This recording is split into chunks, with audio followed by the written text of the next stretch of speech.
মেৰাপানী বৰদুবি জাতীয় বিদ্যালয়ে এইবাৰ বোকাত পদুম ফুলাবলৈ সক্ষম হৈছে। হয়, মেৰাপানী একেবাৰে ভিতৰুৱা অঞ্চল চলং পথাৰত এগৰাকী ছাত্ৰী আছে, যিগৰাকী ছাত্ৰীয়ে 78% লৈ অৰ্থাৎ 78% তেখেতে পায় ষ্টাৰ মাৰ্ক লৈ পিনি তেখেতে পাছ কৰিবলৈ সক্ষম হৈছে এই সদ্য ঘোষিত মেট্ৰিক পৰীক্ষাৰ যি ফলাফল। এই ফলাফলত মই সমগ্ৰ দৃশ্য দেখুৱাবৰ কাৰণে চেষ্টা কৰিম। এই জেৰিফা বেগমৰ থকা বাসগৃহটো দেখুৱাবৰ কাৰণে চেষ্টা কৰিম। এই বাসগৃহটোৰ পৰাই তেওঁ মেট্ৰিক পৰীক্ষাত অৱতীৰ্ণ হৈছিলে। তেখেতে এই বাসগৃহটোৰ পৰাই তেখেতে মেট্ৰিক পৰীক্ষা দিছিলে আৰু সমগ্ৰ দৃশ্য দেখুৱাবৰ কাৰণে চেষ্টা কৰিম।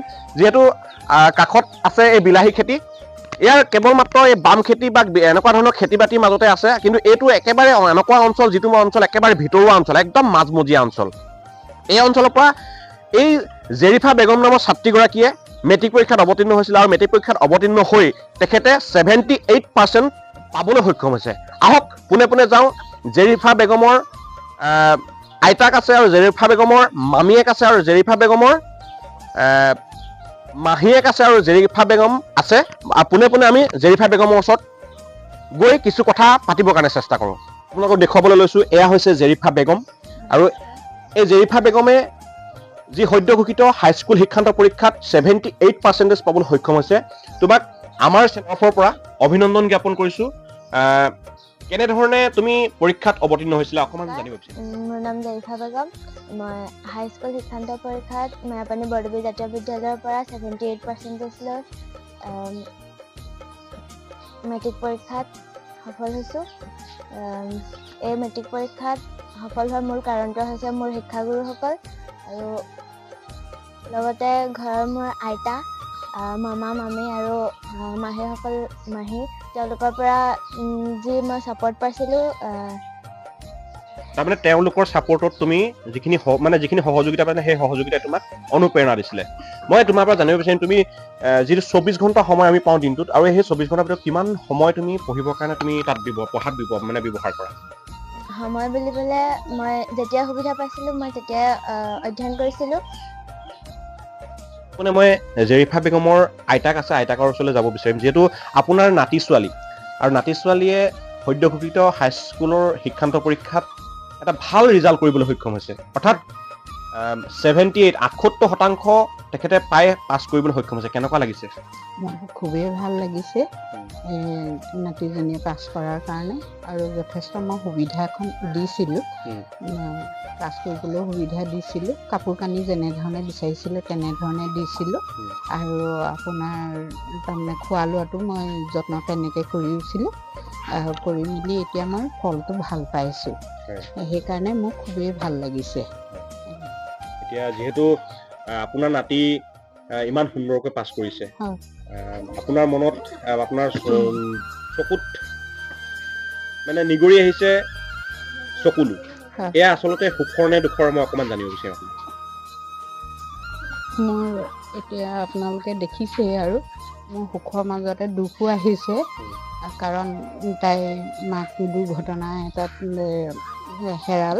সেই গতিকে তাৰমানে মোৰ এতিয়া দুখ আহিছে, তাই যদিও ইমান ধুনীয়াকৈ পাৰ্চেণ্টেজ লৈ পাছ কৰিছে, তথাপিতো মোৰ অলপ দুখ আহিছে আৰু এনেকুৱাকৈ।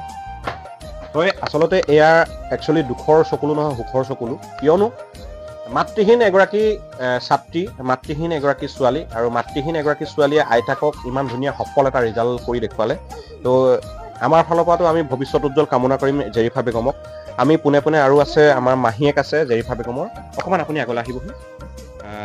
যিহেতু আপোনাৰ ভাগিন ছোৱালী, কেনেকুৱা লাগিছে ইমান সুন্দৰ ৰিজাল্ট কৰিছে?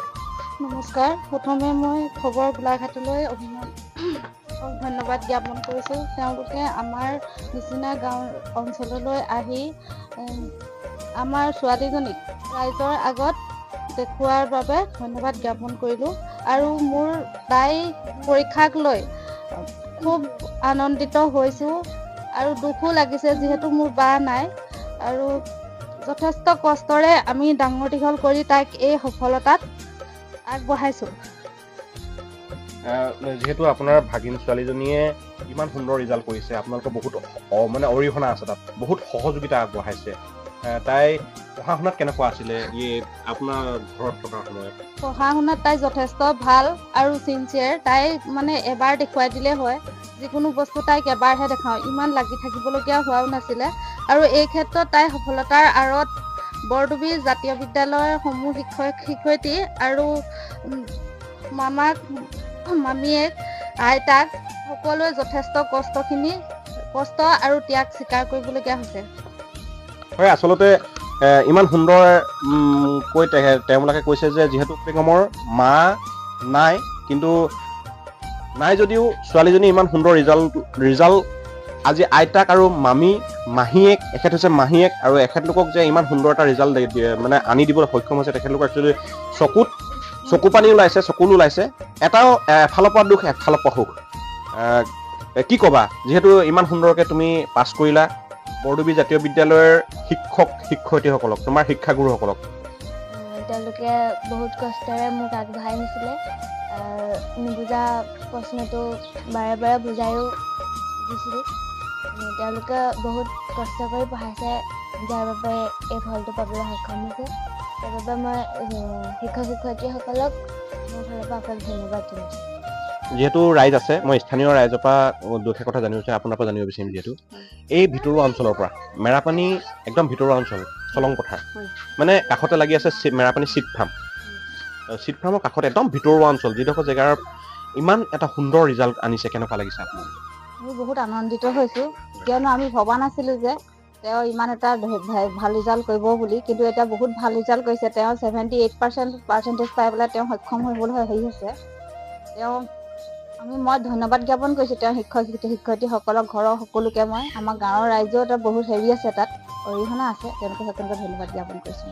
আৰু যিহেতু ছোৱালীজনী আমি দেখিছোঁ যে ৰাস্তা পদূলিও অকণমান বহুত মানে বিধ্বস্ত, হয়, তেনেকুৱা জেগাৰ পৰা একদম ভিতৰৰ পৰা গৈছে। হয়, এনেকুৱা এটা ৰিজাল্ট হ'ব বুলি আপুনি অনুভৱ কৰিছিলে নে? অনুভৱ কৰা নাছিলোঁ, কিন্তু বহুত কষ্টৰে তেওঁ পঢ়া শুনা কৰিছিলে। তেওঁ 10 বছৰ বয়সতে তেওঁৰ মাতৃৰ এটা দুৰ্ঘটনাত অকাল মৃত্যু হৈছিলে। নানীয়েকহঁতে মমায়েকহঁতে বহুত কষ্টৰে তেওঁক পঢ়াই এইটো পৰ্যায়ত পোৱাইছিলে।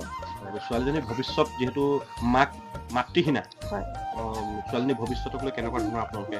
আমি এতিয়া এইটোৱে ভাবোঁ, তেওঁ যাতে এতিয়া আৰু ভালকৈ পঢ়ক, আৰু ভালকৈ পঢ়ি যাতে এই অঞ্চলটোতে আৰু সুনাম কঢ়িয়াই আনক, আমি সেইটোৱে ভাবিছোঁ। ছোৱালীজনীৰ জীৱনলৈও এটা ভাল মানে বাৰ্তা কঢ়িয়াই আহক। হয়। ধন্যবাদ।